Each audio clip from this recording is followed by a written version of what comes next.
물리 영역 네 번째 시간 그림자와 거울입니다. 우리는 어떤 과정으로 물체를 볼 수 있는 걸까요? 지금부터 차근차근 살펴보도록 하겠습니다. 눈을 감거나 깜깜한 빛이 없는 밤에는 우리는 아무것도 볼 수 없습니다. 우리는 물체를 어떻게 보는 것일까요? 우선 깜깜한 밤에 물체가 잘 보이지 않는 것은 빛이 없기 때문입니다. 전등, 태양과 같이 빛을 내는 물체를 광원이라고 합니다. 그러면 광원인 전등을 우리는 어떻게 보는 것일까요? 전등에서 출발한 빛이 우리 눈에 들어오면 우리는 전등을 볼 수 있습니다. 물체에서 온 빛이 우리 눈에 들어올 때 우리는 그 물체를 본다고 느낍니다. 광원과 같은 물체는 광원에서 출발한 빛이 직접 눈에 들어와서 우리는 그 물체를 볼 수 있게 되는 것이죠. 그런데 광원이 아닌, 즉 빛을 내지 못하는 책이나 책상과 같은 물체를 어떻게 볼 수 있는 것일까요? 먼저 광원에서 출발한 빛은 사방으로 퍼져나갑니다. 그 중에 책에 도달한 빛이 책 표면에서 반사되어 우리 눈으로 들어오게 되는 것입니다. 이때 눈에 들어온 빛으로 사물을 인식하게 되는 것이죠. 즉, 빛을 내지 못하는 물체는 광원에서 출발한 빛을 반사시켜 우리 눈에 들어와서 우리 눈이 그 사물을 인식하게 되는 것입니다. 정리해보자면 물체를 보기 위해서는 첫 번째로 빛이 필요하고 두 번째로 그 빛이 우리 눈에 들어와야 물체를 볼 수 있다라고 정리할 수 있습니다. 우리는 물체의 형태뿐만 아니라 물체의 색도 인식합니다. 물체의 색은 어떻게 인식할 수 있을까요? 이를 위해 먼저 빛의 속성에 대해서 잠깐 이야기해 보도록 하겠습니다. 햇빛은 여러 가지 색의 빛이 합쳐져 있습니다. 빛을 모두 합하면 흰색으로 보인다고 이야기하는데요. 그래서 햇빛을 백색광이다 라고 이야기하지요. 햇빛을 프리즘을 통과시키면 여러 개의 색으로 분해되는 것을 관찰할 수 있습니다. 그렇다면 이 빛을 이용해 우리가 물체의 색을 인식하는 과정을 알아보도록 하겠습니다. 접시 위에 빨간색 피망과 초록색 피망이 놓여 있습니다. 광원에서 온 빛이 물체에 반사되어 그 반사된 빛이 눈에 들어올 때 우리는 그 물체를 볼 수 있다라고 앞에서 이야기했는데요. 여러 색의 빛이 합쳐진 햇빛을 물체에 비추면 물체가 일부 색의 빛은 흡수하고 일부 색의 빛만 반사하게 됩니다. 이때 반사되어 나온 빛을 통해 우리는 물체의 색을 인식하는 것이죠. 빨간색 피망의 경우 다른 색의 빛은 흡수하고 빨간색의 빛만 반사했기 때문에 우리 눈에 빨갛게 보이는 것입니다. 반면 초록색 피망은 다른 색의 빛은 흡수하고 초록색 빛만 반사해서 우리 눈에 들어오기 때문에 초록색으로 보이는 것이죠. 만약 물체에서 반사되어 나오는 빛이 없다면 우리는 그 물체를 검은색으로 인식합니다. 보시는 사진은 모든 색의 빛이 포함된 햇빛 아래서 찍은 사진입니다. 파란색 옷이 파란색으로 보이는 것은 다른 색은 흡수하고 파란색 빛만 반사하기 때문이고요.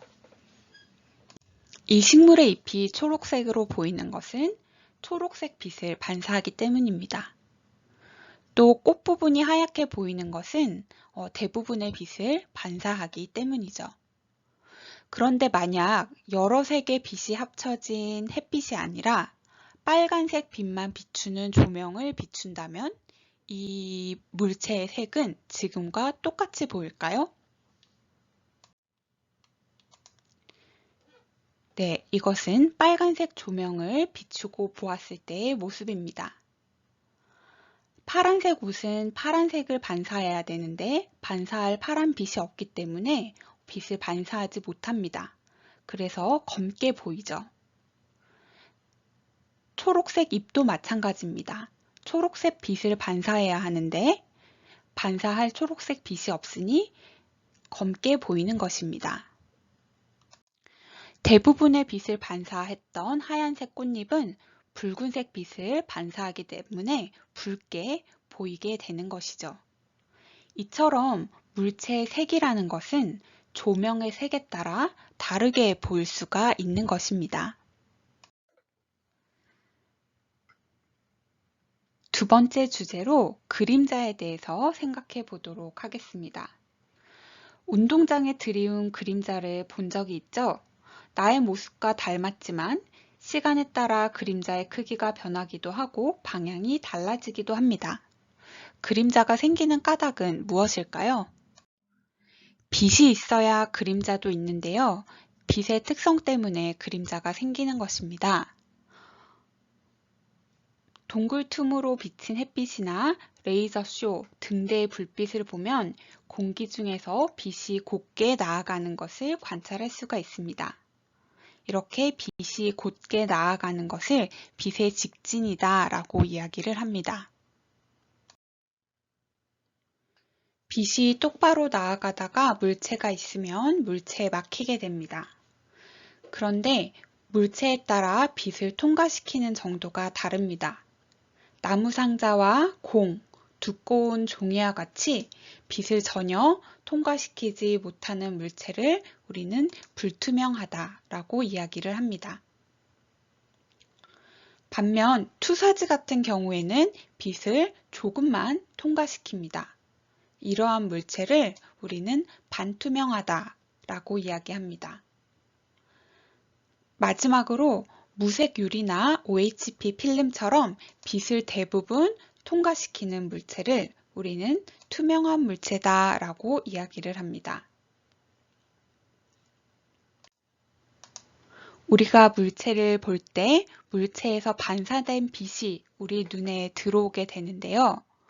이때 물체 위에 불투명한 두꺼운 종이를 올려놓으면 물체에서 반사된 빛이 두꺼운 종이에 막혀 우리 눈에 들어오지 못하기 때문에 우리는 물체를 보지 못합니다. 하지만 투사지와 같이 반투명한 물체는 빛을 일부 통과시키기 때문에 투사지 뒷면의 물체가 흐릿하게 보이는 것입니다. 그리고 OH 필름과 같이 투명한 물체는 빛을 대부분 통과시키기 때문에 투명한 물체 뒤에 있는 물체를 우리는 선명하게 볼 수 있습니다. 하지만 물체가 빛에 투명하다, 불투명하다 라고 이야기하는 것은 연속적인 것을 일부러 구분해 놓은 것입니다. 무슨 말이냐면 투명한 유리라도 투명한 유리를 계속 겹치다 보면 반투명해지고 더 많이 겹쳐 놓으면 점차 불투명해집니다.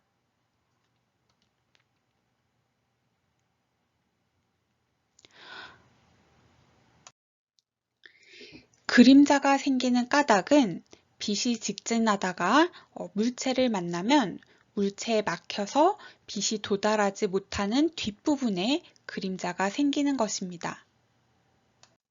그런데 이 물체의 투명한 정도에 따라 그림자의 진하기가 달라지는데요. 빛을 전혀 통과시키지 못하는 불투명한 물체는 진한 그림자가 생기고요. 빛을 일부 통과시키는 물체는 빛이 완전히 차단되지 않기 때문에 연한 그림자가 생기는 것입니다. 같은 물체라도 빛이 오는 방향과 물체가 놓인 방향에 따라 다양한 모양의 그림자가 만들어지는데요. 물체가 놓인 방향에 따라 빛이 닿지 못하는 부분의 모양이 달라지기 때문입니다. 같은 물체라도 광원과 물체 사이의 거리, 물체와 스크린 사이의 거리가 달라지면 그림자의 크기가 달라집니다. 그림자의 크기는 광선을 그려서 쉽게 생각해 볼 수가 있는데요. 빛이 직진하기 때문에 광원에서 출발하여 물체의 가장자리를 지나는 두 빛을 그리면 그림자의 크기를 예측해 볼 수 있습니다. 보시는 것처럼 이 두 광선 사이에 있는 부분이 그림자에 해당합니다. 물체에 막혀 빛이 도달하지 못하는 부분인 것이죠. 이번에는 전등은 그대로 두고 물체를 전등 가까이로 옮겨 물체와 스크린 사이의 거리가 멀어지도록 해보겠습니다. 이때 물체의 가장자리를 지나는 두 광선을 그려보면 그림자의 크기가 좀 전보다 커진 것을 확인할 수가 있습니다. 다음으로 광원을 물체에 가까이 가져갔을 때도 그림자의 크기가 원래 왼쪽에 있는 그림자보다 더 커진 것을 확인할 수가 있습니다.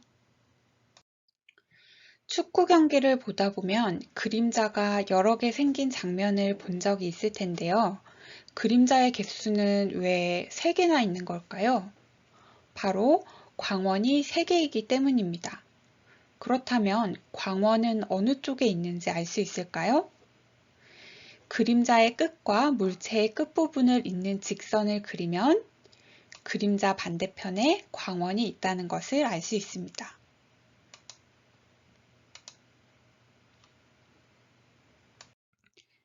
네, 사진을 한번 볼까요? 같은 화병에 그림자를 찍은 사진입니다. 전등과 벽은 고정되어 있고 화분의 위치만 옮긴 것인데요.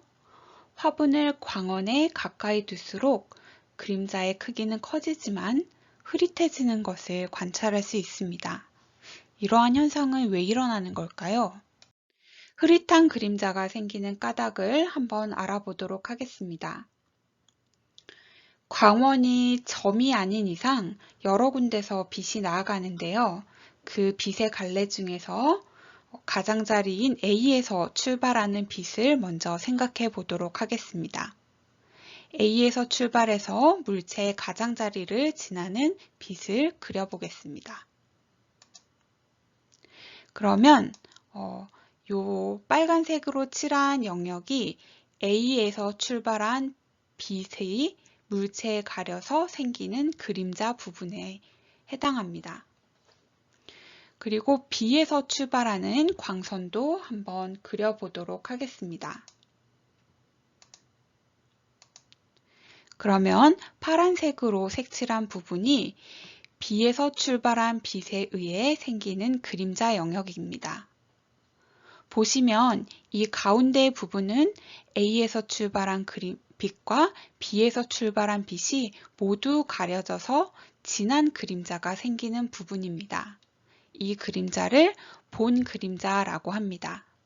즉, 모든 빛이 가려져서 진한 그림자가 보이는 곳이죠. 반면에 이 위쪽은 B에서 출발한 빛은 가려지지만 A에서 출발한 빛은 도달하기 때문에 흐릿한 그림자가 생깁니다. 빛이 일부만 가려져서 생기는 흐릿한 그림자의 영역을 반그림자라고 이야기합니다. 그럼 이 아래쪽 부분을 한번 볼까요? 아래쪽 부분은 A에서 출발한 빛은 가려지지만 B에서 나오는 빛들은 도달하기 때문에 빛이 일부 도달하여 흐릿한 그림자가 생기는 반그림자 영역에 해당합니다. 처음에 사진을 한번 다시 살펴보도록 하겠습니다. 위의 그림에서처럼 물체와 그림자가 생기는 스크린 사이의 거리가 좁다면 반그림자의 영역이 거의 생기지 않기 때문에 아래 사진처럼 선명한 본그림자를 얻을 수가 있습니다.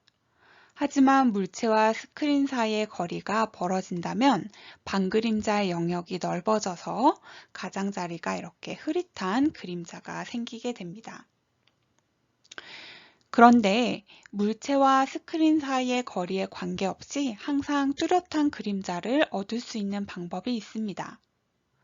바로 점광원을 사용하는 것인데요. 점광원은 빛이 출발하는 영역이 한 군데이기 때문에 반그림자가 잘 생기지 않습니다. 지금까지 그림자에 대해서 살펴보았는데요. 이번에는 거울에 대해서 알아보도록 하겠습니다. 나의 모습을 비춰볼 수 있는 건 바로 거울이죠. 거울은 어떻게 물체를 비춰 보이는 것일까요? 자세히 알아보도록 하겠습니다. 빛이 나아가다가 물체에 부딪혀 되돌아 나오는 현상을 빛의 반사라고 합니다. 빛이 진행하는 길을 선으로 나타내면 편리한데요. 이를 광선이라고 합니다. 들어오는 빛을 입사광선, 물체의 면에 부딪혀 되돌아 나가는 광선을 반사광선이라고 합니다. 입사광선이 반사면의 수직인 이 선과 이루는 각을 입사각이라고 하고요. 반사광선이 이 반사면의 수직인 선과 이루는 이 각을 반사각이라고 부릅니다. 이 입사각과 반사각은 항상 같다는 특징을 가지고 있습니다. 거울면에 물체의 모습이 비쳐 보이는 것은 방금 설명한 반사와 관련이 있는데요. 보시는 사진은 경회로에 있는 호수의 모습을 보여준 사진입니다. 왼쪽은 경회로의 모습이 마치 거울처럼 잘 비쳐 보이고 오른쪽은 경회로의 모습이 잘 비치지 않습니다. 그 차이는 물 표면에 있는데요. 왼쪽은 물이 잔잔하여 물 표면이 매끄러운 상태이고 오른쪽은 물결이 일면서 물 표면이 잔잔하지 않은 상태라는 차이가 있습니다. 잔잔한 호수에서 물체의 모습이 잘 비쳐 보였던 것은 반사되는 방향 때문이었습니다. 이 왼쪽 그림과 같이 표면이 매끄러운 경우는 빛이 일정한 방향으로 반사되고 오른쪽 그림과 같이 표면이 울퉁불퉁한 경우에는 빛이 여러 사방으로 반사됩니다. 빛이 일정한 방향으로 반사되면 그 면에 미친 물체의 모습을 볼 수 있는 것이고 빛이 여러 방향으로 흩어지게 되면 물체가 비친 모습을 볼 수 없는 것입니다. 거울이나 거울 대신 사용할 수 있는 물체들은 다 표면이 매끄러운 특징을 가지고 있습니다. 표면이 매끈한 정도에 따라 빛이 반사되는 방향이 달라지는 것을 이용한 예가 또 있는데요. 바로 영화관의 스크린입니다. 영화관에 가면 커다란 스크린이 있죠. 이 스크린은 매끄러울까요? 거칠까요? 스크린은 영상기에서 나오는 빛을 반사시켜 줍니다. 만약에 스크린이 매끈하다면 영상기에서 나오는 빛을 일정한 각도로 반사시키기 때문에 3번에 있는 사람만 영상기에서 나오는 빛을 볼 수 있게 됩니다. 하지만 영화관의 스크린은 거칠기 때문에 영상기에서 나오는 빛을 다양한 방향으로 반사시켜 주어 여러 자리에 있는 사람들이 영상기에서 나오는 빛을 모두 볼 수 있게 되는 것이죠. 이제 거울에 대해서 알아보도록 하겠습니다. 거울 앞에 서 있으면 거울 속에도 나의 모습이 보입니다. 거울에 보이는 물체와 닮은 모습을 상이라고 합니다. 거울에서는 물체와 대칭이 되는 위치에 상이 생기는데요. 상의 모습은 물체와 거울면의 대칭인 모습이고 상의 크기는 물체의 크기와 같습니다. 이렇게 거울에서 물체의 상을 볼 수 있는 것은 빛이 거울면에서 반사되기 때문입니다. 거울에서 물체의 상이 어떻게 비쳐 보이는지 간단히 살펴보도록 하겠습니다.